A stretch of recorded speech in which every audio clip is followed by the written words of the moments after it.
ini tren pembangunan infrastruktur kereta api cepat dari Bandung sampai Jawa Timur juga masih berlanjut kan? Iya, iya. Itu saya yakin sih nanti mungkin trennya ini mungkin kayak di Jepang ya. Beli rumah itu bisa di Purwakarta, kerja di Jakarta.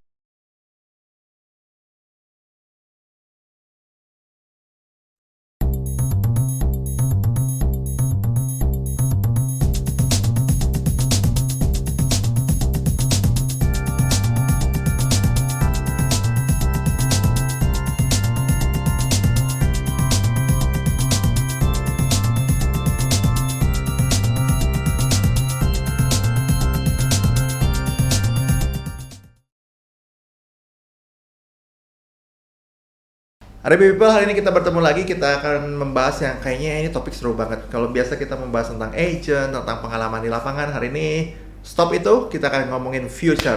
Oleh karena itu kita panggil orangnya yang dari future. Welcome Bro Vino, apa kabar? Thank you Pak Ani, thank you semua. Bro Vino ini sengaja datang ke Jakarta untuk memberi kita pencerahan bahwa Bandung. betul, datang dari Jakarta kan? Dari Jakarta. Ya, untuk memberi pencerahan kepada kita tentang future, karena kebetulan Bro Vino tuh from future nih bro. Back to future. Bro, apa kabar bro? Baik. Baru datang kapan bro? Tadi pagi. Wow, Tadi pagi. khusus buat ini? Iya dong, khusus. Waduh, thank you banget. BPC, Thank you banget bro. Iya. Bro Vino tuh foundernya Prospekku ya bro? Betul. Nah, Prospekku apa? Nantilah ya, tahan dulu. Kita mau ngobrol dulu sama Bro Vino, siapa dia gitu. Dia dari planet mana dan dia bisa punya future apa buat kita yang menjadi insights kita sebagai agen properti. Bro, sebelum ke Prospekku, lu kan Prospekku tuh tahun berapa sih bro? Kita mulai sebenarnya di 2019. 2019 gitu. Nah, sebelum itu lu main startup juga? Enggak. Oh enggak? Saya awal karirnya di bank. Mulai dari bank asing dulu ada ABN AMRO, terus ada Permata, ada BCA. Lu banker banget ya? Iya banker banget. Terus ada Bank Ina juga, terus terakhir ya OCBC NSP. Gitu. Lu banyak apa? Main lending, funding? Hampir semua sektor kebetulan, mulai dari wealth management, terus lu main wealth juga? product development, terus digital banking, terus sempat di corporate banking juga, di cash management, terus kemudian di micro lending. Lu di wealth main ke mikro juga? Oh aduh, treatmentnya gimana tuh bro? Iya, terus SME loan juga sempet, terus kemudian masuk ke OCBC, dipercaya untuk handling incubation bisnisnya OCBC, yaitu Prospekku gitu. At that time. Dulu Prospekku masih incubationnya si OCBC, betul. Nah bro, sebelum kita ke Prospekku biar mereka penasaran bro, lu kan udah macam-macam tuh. Gue bingung, lu handle wealth sama handle mikro kan dunianya kayaknya agak bertolak belakang ya bro ya. Beda. Terus lu juga di corporate sama di retail juga pernah kan? Itu beda banget kan bro? Beda. Awal karirnya itu memang di retail banking. Awal karir saya tuh di retail banking, mulai di ABN AMRO di sektor wealth dan product development. Gitu. Tuh, lu produk juga ya? Iya, jadi ya berapa tahun tuh? di banking mungkin udah lebih 12 tahun kali ya. Wih, udah banker senior dong. Udah cukup lama, jadi awalnya memang tertariknya di wealth karena pendidikan saya kebetulan finance kan. Pas masuk wah sektor wealth seru nih. Terus lama-lama boring gitu kan. Akhirnya pindah ke corporate. Corporate kebetulan ngehandling digital banking. Nah di Permata, terus Permata Bank terus pindah ke BCA. Oh lu pernah digital banking BCA juga? Iya, tapi yang untuk corporate-nya klik BCA Business kalau menggunakan. Nah, itu banyak beberapa hal yang bagian dari project pribadi saya juga di situ gitu. Bro, sesudah 12 tahunnya bro, ternyata lu paling suka di bagian mana bro? Kan awal wealth, tapi kan nggak berarti yang disukain wealth kali ya? Iya enggak. Dari sekian tahun yang lu paling suka di mana? Ternyata. Oke. Saya paling suka mulai menemukan kesukaan itu di saat saya bisa membantu orang lain ya. Orang lain dalam artian mengembangkan usaha, memiliki rumah, memiliki impian. Itu kan dimulai di micro lending waktu itu. Hmm. Nah, micro lending yang saya bantu dulu adalah kebetulan di Bank Ina. kita kerjasama dengan Indogrosir, kita bantu warung-warung, warung-warung dari warung dari partnernya Indogrosir. Tapi belum bentuk startup. Belum, itu jadi produknya Bang Ina secara offline. Jadi kita bantu kredit mikro lah. Dari situ saya menemukan, kalau membantu mikro itu bisa menyenangkan hati pribadi saya. Why? Karena kalau orang kaya bantu ya udahlah, hal biasa ya. Tapi kalau kita bantu mikro bisa merubah nasib mereka. Iya, setuju. Itu menyenangkan sih. Iya. Menyenangkan, makanya that's why saya senang di dunia mikro dan terutama lending. Lending produktif, terus masuk ke OCBC ya, handling nih untuk prospekku dan lainnya. Waktu itu ada beberapa program juga di OCBC juga selain prospekku. Startup juga? Iya, di incubation ya. Terus saya bilang, ya boleh juga nih, ujungnya pasti udah kebayang lah. Ujungnya KPR, tapi KPR yang seperti apa? Meskipun tadi kita sempat ngobrol ya Pak Endi tentang masalah unbankable, apakah bisa punya rumah. Ya hopefully bisa, karena itu one of the dream juga. Ya, menolong orang lagi dong. Iya, betul, menolong orang lagi gitu. Benar-benar orang yang butuh rumah tapi unbankable gitu ya. Iya, terutama, tapi PR saya menurut saya paling yang harus saya diperhatikan mungkin era milenial ini nih, anak-anak zaman sekarang. Kenapa tuh? Trennya kalau di kota besar bukan nggak bisa beli rumah loh. Nggak mau beli rumah. Tepatnya nggak mau beli rumah, bro. Iya, nggak mau beli rumah. Mungkin saya Pak Endi mungkin orang-orang yang konservatif. Iya.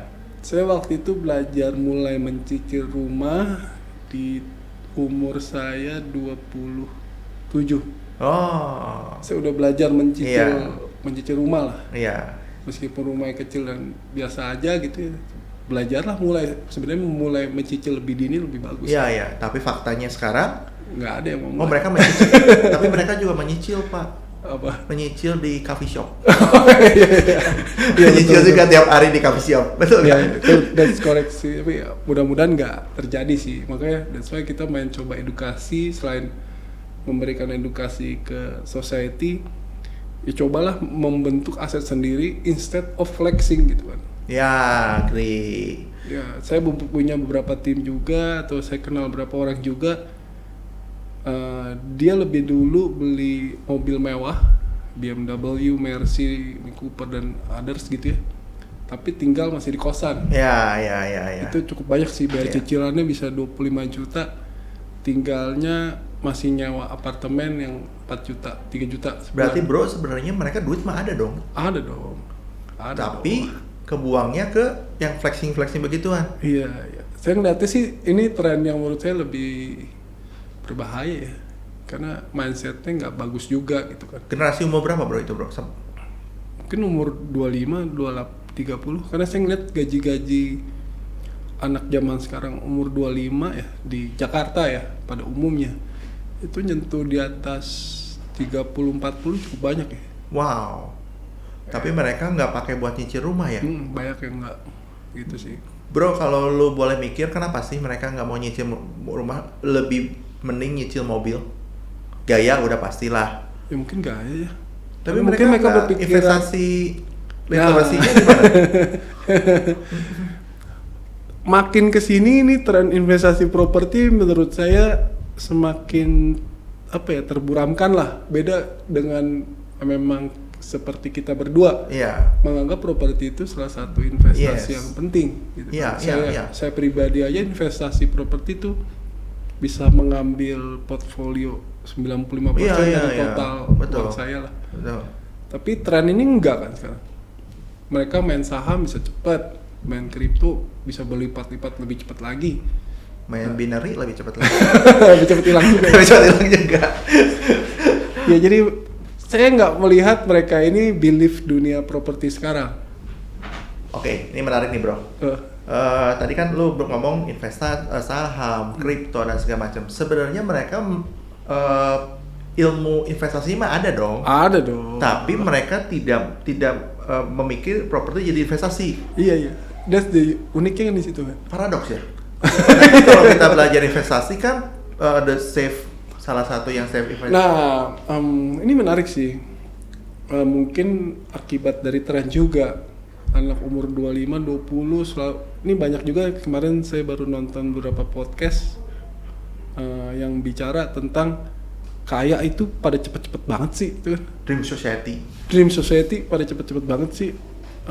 Why hard flexing harus kayak gini, nunjukin kekayaan, terus umur segini harus kayak gini, umur segini harus punya duit segini, umur segini punya duit segini.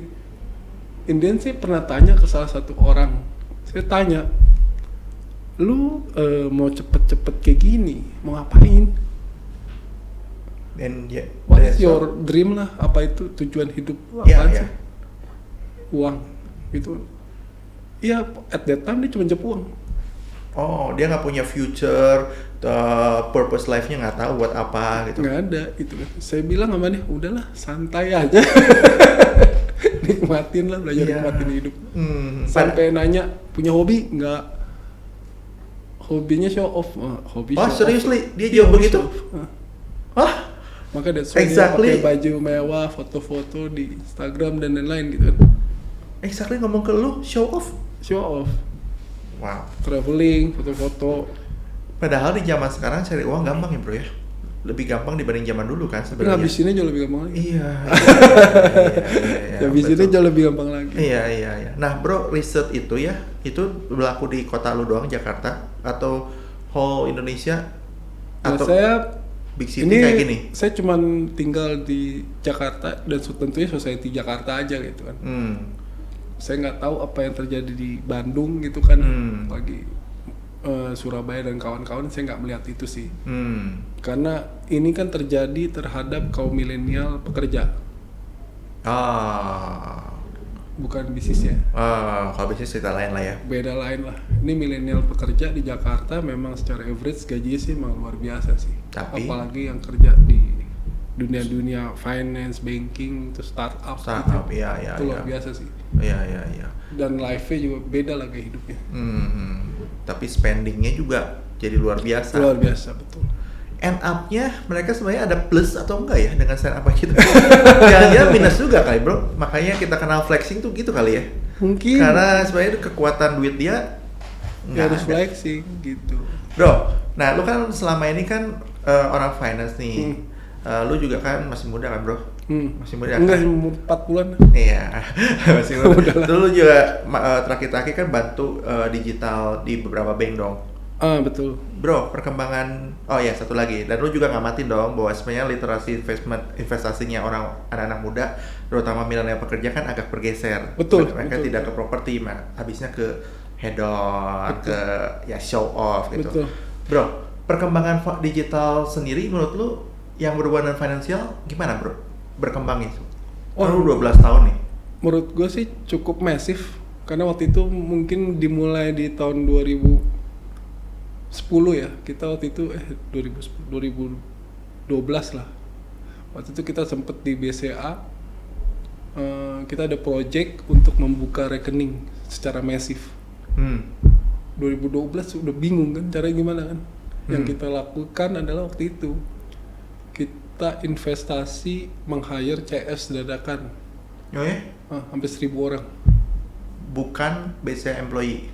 Bukan. Hire CS BCA lah, karena waktu itu harus dadakan, jadi ada. Karena banyak banget yang responnya. Iya, waktu itu ada program untuk rekening dana investor kalau main saham, sempat dengar 2012 kan. Saya salah satu project manajernya lah di situ kan. Itu harus buka rekening secara massively. Rekening RD ya? RDN. Oh. Itu. Oh, di masa itu RDN ada tuh? Iya, itu saya project manager ya. Gitu. Jadi at that time yang nggak ada teknologi kan. Kita hire 1.000 orang sih itu. Asli benar-benar 1.000 orang. Di Polri? Di GKBI. Oh, di satu tempatin juga semua 1.000 itu? 1.000 orang. Habis itu gradually ya turun. Iya. Nah sekarang balik lagi pertanyaannya, mungkin ada salah satu platform mungkin yang brand biru, udah tahu juga lah. Yang dulu bintangnya itulah, ada bintang Korea sekarang si itu Gosali. Iya. Cepat banget bro, itu dalam 2 tahun men. Dalam 2 tahun 1 juta lebih. 1 juta lebih jumlahnya, ngalahin total investornya bursa kan. Iya gitu? Iya. Oh ya?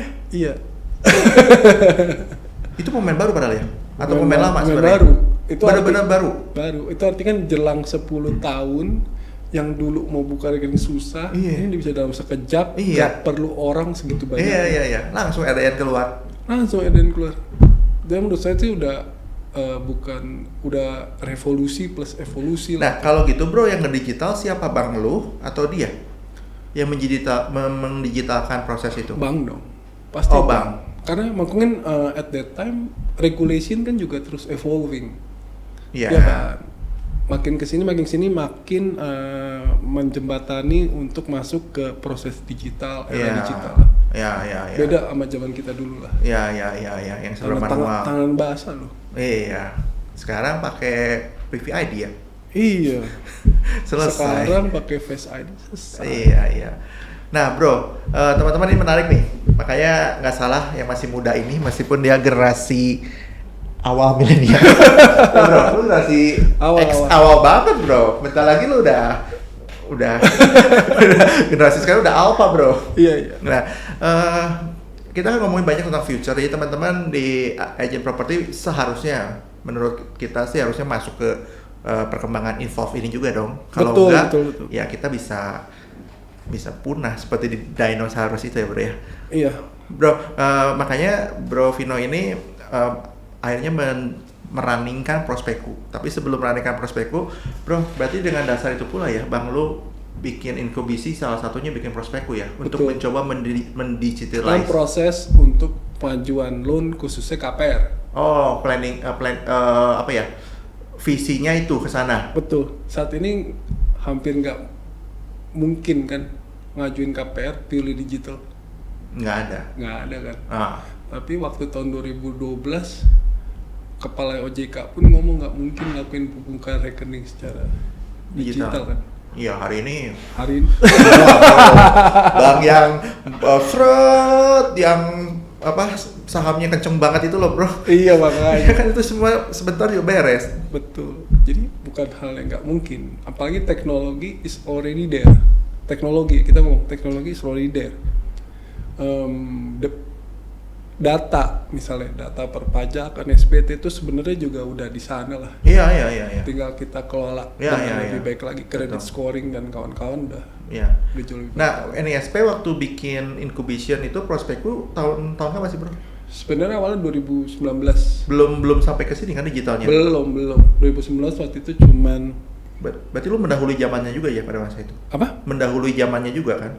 Betul. Tapi kita kita waktu itu masih review, masih pelan-pelan banget lah. Kita mulai invest banyak waktu itu mulai 2020 dan 2021 kemarin. Because you see COVID? Iya. Oh, jadi lu mempercepat itu semua lah. Padahal awalnya bukan buat seperti sekarang, atau awalnya emang Prospeku ini untuk semua bank? Awalnya kita aiming untuk seluruh bank. Oh. Emang itu udah planning dari awal, nggak cuman dari M-nya udah ke sana. Iya, nggak cuma dari satu bank. Gitu. Nah bro, lu kan ada di inkubasi, berarti kan waktu mulai konsep, proposal dan segala macam lu ada dong? Ada, betul. Ketika kan lu udah ngomong M-nya ke sana, ke KPR. Apakah M-nya hanya KPR doang? Kan enggak. Apa dong? Lu yang membidani itu mestinya lu ngelotok banget. KPR is a step.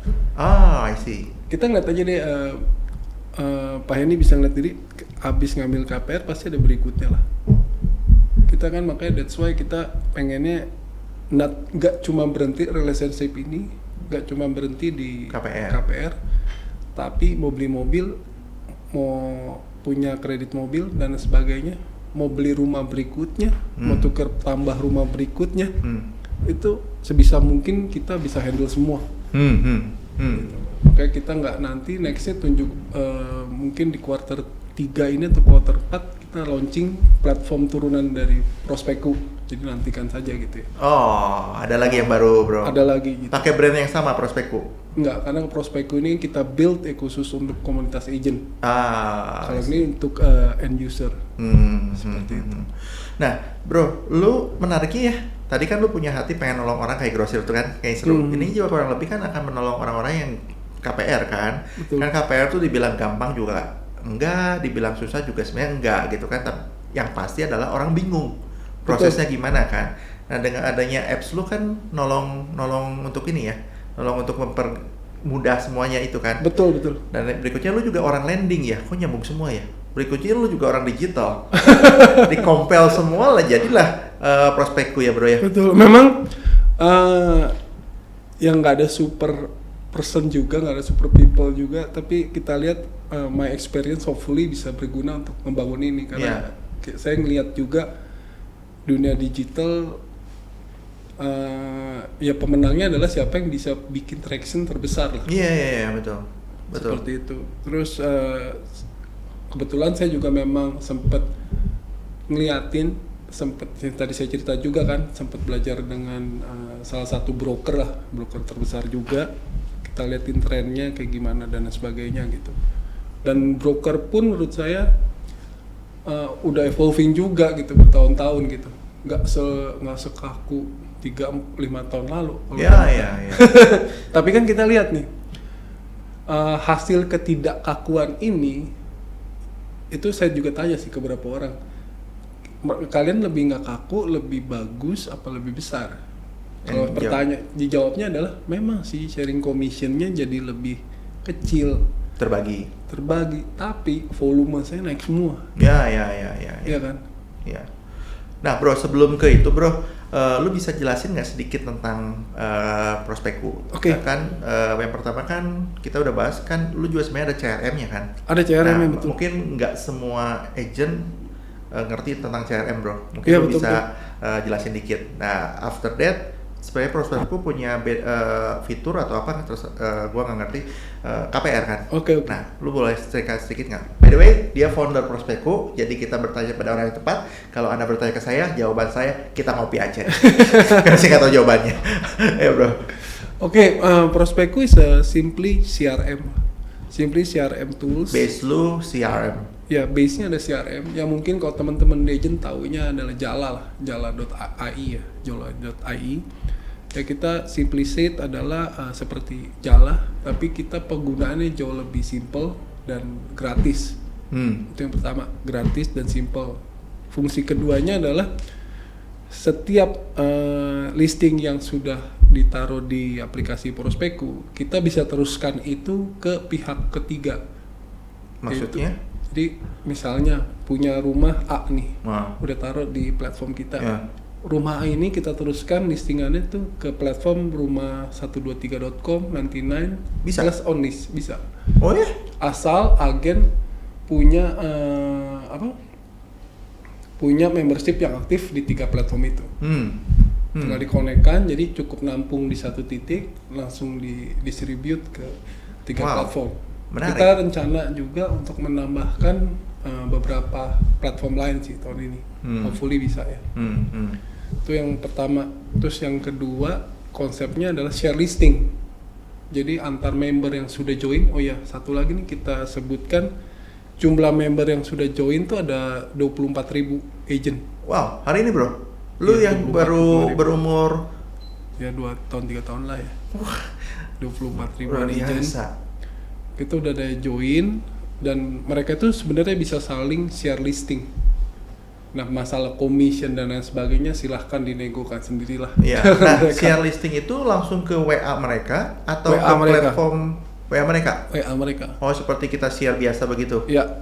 Oke. Seperti itu. Karena ya antar mereka kan. Beda ya kalau kita nanti ada turunan bikin agent sendiri gitu. Ya kita kontak, sama aja lah. Gitu Iya. Intinya nggak ada pembelokan, dan kita pengennya sih adil lah buat semuanya, terus ada transparan juga ya kan. Nah teman-teman, ini menarik nih bro. Tadi lu bilang itu menarik banget tuh, dari saat benar-benar CRM lu kepake nih. CRM ini kepake kan, dari mereka listing bisa di-share ke baik ke platform atau ke sesama agent. Betul. Ya jadi bukan hanya CRM yang di Excel yang pindah itu bikin repot. Iya. Benar kan bro? Kayak gitu kan. Dan ini all free ya? All free. Oke. Kita ngambil dari mana? Ya kita harap setiap closingan itu yang mengajukan KPR direferalkan lewat kita. Nah nanti agent juga tetap akan dapat commission lah as agree lah. Seperti itu. Jadi sama seperti kita ke bank, tapi tanpa ribet. Kalau ke bank kan ribet. Kadang misalnya PIC kita resign, wah udah bingung. Kalau kita cukup aplikasi ini aja terus-terusan. Karena kita juga dealingnya nggak cuman ke kantor cabang, kita kan dealingnya mereka ke pusat, pusat lah.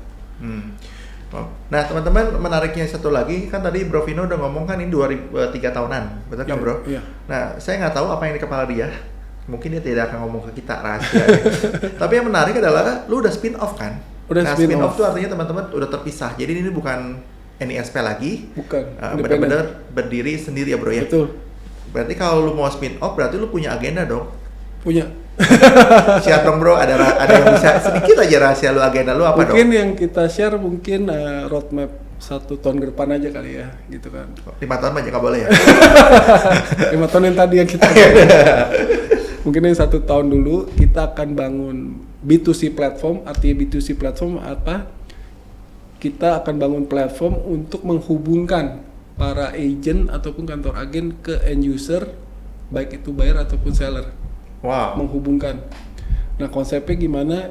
Karena konsep share listing yang tadi yang kita junjung penuh sebenarnya ini share listing. Jadi konsepnya adalah share listing. Kita nggak akan berusaha mencari listing sendiri khusus untuk rumah secondary. Iya. Ya kita langsung share listing aja biar lebih cepat lakunya.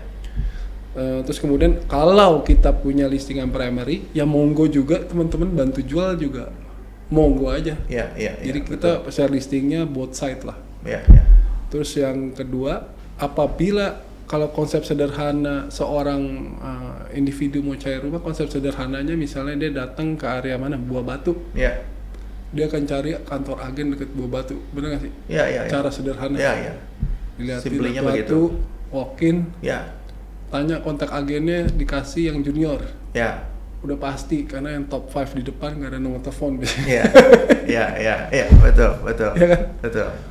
Bagaimana kalau kegiatan itu dilakukan secara digital, ya kan? Jadi dicarinya lewat aplikasi. Agent yang aktif di Buah Batu siapa, beserta historicalnya seperti LinkedIn-nya lah, track record-nya, CV-nya, ya kan? Misalnya kalau listingnya kan udah ketahuan, listingnya udah banyak nih. Oh, dia sukses terakhir jualan berapa bulan lalu atau berapa kali jualan. Bisa kedetek ya? Bisa kedetek. Jadi ada profile agent ataupun kantor agen. Ini udah ada? Atau yang lambat setahun? Selama nanti di prospekku itu kan CRM. Selama aktif menggunakan CRM, data ini akan di-push ke aplikasi B2C kita yang namanya punya.co.id. Bentar lagi udah launching sih. Itu web based atau apps? Web based dan apps nantinya. Tapi apps itu fungsinya buat ke si end usernya. End user, baik itu cari buyer ataupun cari seller. Jadi lu akan punya 2, yang prospekku ini untuk agent, yang ini buat si end usernya. Betul. Wow, ini tahun depan. Iya, rencananya sih mau tahun ini lah. Jadi selamat nanti lagi ongoing juga proses on development. Jadi model basisnya juga kita carikan dari realnya people tuh gimana sih gitu kan. Ya kan cari agent gitu. Kalau nanti itu pun jadi bisa modelnya bid and offer lah. Misalnya ada calon pembeli nyari rumah spesifik, yang terjadi kalau di platform iklan lain rumahnya nggak ada, udah kan hilang. Padahal ada potensial buyer. Yang terjadi di kita adalah potensial buyer ini adalah meninggalkan requestnya mereka. Request itu kita bid, kita tawarkan ke agent yang tergabung. Nanti agent yang tergabung tinggal offer aja. Offernya ke lu? Ya, offernya ke platform ya, karena kan kita co-broking konsepnya. Ada buyer dari kita nih, yang punya buyer, yang punya barang, mau ditawarkan. Sebenarnya sama aja, cuman kita doing model digital. Itunya secara digital. Gitu. Tahun ini ya bro ya? Iya. Jadi mudah-mudahan lebih mempercepat. Terus karena ada NIRMI juga? Kalau misalkan ke lokasi? Pengennya ada. Nah ini by on request juga lah. Kalau NIRMI ini lucu juga sih ya. Apa ketakutnya nanti kayak platform ojol? Belum kita lihat, kita masih review lah kalau fasilitas NIRMI ini siapa gitu kan. Cuma menariknya ini teman-teman, dibanding yang ini diferensiasinya lu CRM ya? CRM ya kan, yang benar-benar bisa connect kemana-mana itu kan bro? Betul, jadi agregatornya sebenarnya nggak terbatas di bank, tapi menjadi agregator agent juga. Ya. Itu yang kita jual sih. Hari ini bank lu berapa banyak bro? Ada OCBC NSP, kita ada Bank Mandiri, ada Bank UOB, ada Bank Sahabat Sampurna, ada BPR, itu ada 3 ya BPR. Oh BPR masuk juga ke lu? Ada. Udah mulai BPR. Oh. Terus on the way ada bank lainnya lah, ada 3 bank lagi lainnya akan join juga di kita. Baru 3 tahun cepat juga ya bro ya? Ya, jujur aja kita pertumbuhan bank ini, registrasi bank dimulai baru tahun ini sih. Itu yang kita jual, jadi tahun lalu kita memang eksklusif lah sama OCBC NSP, tapi tahun ini kita udah multiple bank. Oh baru tahun ini? Iya, multiple banknya. Gitu. By the way, udah spin off, udah dapat FC juga lo ya bro? Ya udah dapet. Jadi peluru buat growth sudah ada? Ya mudah-mudahan teman-teman di Bandung khususnya RMB Bandung bisa bantu juga. Ayo kita bareng-bareng aja. Gitu. Ya, nah ini menarik tadi kita ngobrol paling baik di mana? Surabaya. Bro. Ini yang paling banyak Surabaya nih bro. Bandung dicuekin sama Bro Vino. Mari kita buktikan penjualan kita nggak kalah sama Surabaya nih. Bro, tadi lu ngomong apa? 24.000 ya agent? Iya. Di 2 tahun ini ada progres signifikan nggak yang daftar ke lu? Di setahun COVID terakhir, pas COVID ini nambah 16 ribuan ya. Signifikan ya? Iya, setahun lebih ini. Berarti benar-benar agent mencari cara jualan lewat digital lah. Iya. Sekarang pindah ke digital juga. Tapi yang saya sayangkan memang platform digital saat ini belum ada yang mumpuni sebenarnya ya. Kalau adu-aduan iklan di platform existing ya kalah aja sama yang udah ngebit lebih lama kan. Iya. Search-nya pasti ya, itu juga keresahan dari pribadi saya, mau cari rumah misalnya di suatu daerah munculnya bisa 4.000 rumah. Iya. Sebagai calon buyer langsung nggak dilihat sih. Iya kan? Betul. Udah pusing. Capek. Betul. Nah bro, tadi kan lo bilang ya 24.000 sebenarnya masih dari target lu masih kecil sekali dong. Jumlah yang bisa dicapai masih gede banget kan sebenarnya. Potensi bukan target lu deh. Gua bilang potensi agent atau iyalah agent ya masih dari Bandung aja mungkin udah 5.000 kayaknya. Angka Bandung berapa banyak bro? Lu ada data nggak? Kayaknya nggak ada ratusan ya. Nggak ada ratusan? Nggak ada di bawah 1.000 kayaknya. Gua sih udah download bro. Iya. Gua nggak pernah pakai. Nah karena lu butuh edukasi bro, gua ngerti. Iya betul. Makanya memang tahun lalu itu kita lebih fokus ke satu daerah yang kemarin tadi saya sebutkan itu. Jadi mudah-mudahan sejak diundang podcast ini teman-teman Bandung bisa lebih kenal. Kita juga bisa ada event. Ini kan juga udah era endemik ya. Endemik, mudah-mudahan kita bisa bikin event offline mungkin di Bandung gitu. Iya. Bro, lu punya data nggak atau punya sampai 3 tahun ini ya riset internal lu penjualan properti gimana sih during COVID? During COVID yang kita punya itu jujur hanya data KPR. Tapi yang jelas KPR lu ada progres?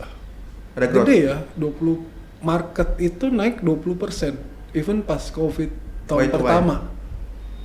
COVID tahun pertama itu berarti naik 2020. Itu naik 20% dari 2019. Wow. Padahal itu kan lagi shock-shocknya semua. Iya. Mungkin Pak Hendy dan kawan-kawan lagi shock. Iya. Kan? Cuman ada beberapa orang yang memanfaatkan kesyokan itu. Betul. Benar nggak sih? Betul, setuju. Saya termasuk orang yang beli rumah pas COVID pertama. Iya. Saya beli juga pertama kemarin. masih kurang murah. Yang pertama masih kurang murah. Nah bro, kalau dari 2019 ke 2020, 20%-an kurang lebih growth dulu. 2020 ke 2021? Sama ya, 20%-an. Berarti dengan kata lain, pandemic di properti happy-happy aja bro? Happy, karena mungkin harga rumah memang turun, tapi transaction volume-nya naik. Ya. Kalau mungkin Pak Hendy ngobrol sama teman agensi lain, highest ever pasti. Iya. Pasti ngomongin 2021 highest ever. Iya, agree. Ya, sangat. Semuanya kan. Iya, setuju. Dan tahun ini lebih gila lagi nih. Iya, agree Pak. Soalnya yang rental udah mulai catching up. Iya. Saya nggak tahu di Bandung banyak rental nggak sama ya. Dan kalau kita lihat jam property clock kan rental increase tanda-tandanya apa? Iya nggak? Oke, berarti bro kalau gitu lu harus datang ke Bandung lagi ngobrol sama teman-teman agent, edukasi lebih dalam lagi karena kita nggak tahu apa-apa tentang prospekku dong bro. Kita siap diundang atau kita bikin event sendiri. Iya. Boleh. Iya. Nah bro, last pitch lu bro. Lu ngelihat tadi sebenarnya lu udah jawab sih highest ever di 2021 tapi belum ATH bro. Belum ATH. Masih ada kalau dari gua. Tapi kalau dari lu udah highest atau 2022 2023? Masih lah. Masih ya? Masih lu masih akan lebih gila lagi ya? Ini tren pembangunan infrastruktur kereta api cepat dari Bandung sampai Jawa Timur juga masih berlanjut. Iya. Itu saya yakin sih nanti mungkin trennya ini mungkin kayak di Jepang ya. Beli rumah itu bisa di Purwakarta, kerja di Jakarta. Iya. Mungkin karena saya di Jakarta sendiri sometimes bisa 3 jam ya. Iya. Mana-mana. Di Jakarta dalam kota sendiri ya. Padahal jadi, Jakarta Bandung 30 menit bro. Iya, makanya bukan tidak mungkin. Iya. Makanya saya ada family juga di Bandung, makanya dari kemarin kita lagi berpikir untuk cari rumah di Bandung. Iya. Bukan tidak mungkin Bandung lebih meledak. Bener, tanahnya lebih gede soalnya. Iya, jadi kalau begitu prospekku jangan sombong-sombong doang dong ke Jakarta, main-main ke Bandung dong. Yes job bro. Bener. Yes job. Bandung masih banyak potensi yang bisa digarap kan bro. Bener, apalagi Jawa Barat ya.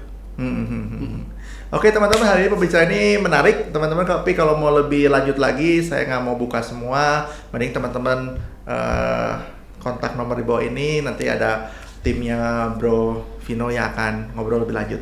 Kurang lebih seperti itu ya teman-teman. Kita akan berjumpa di podcast berikutnya. Salam kolaborasi.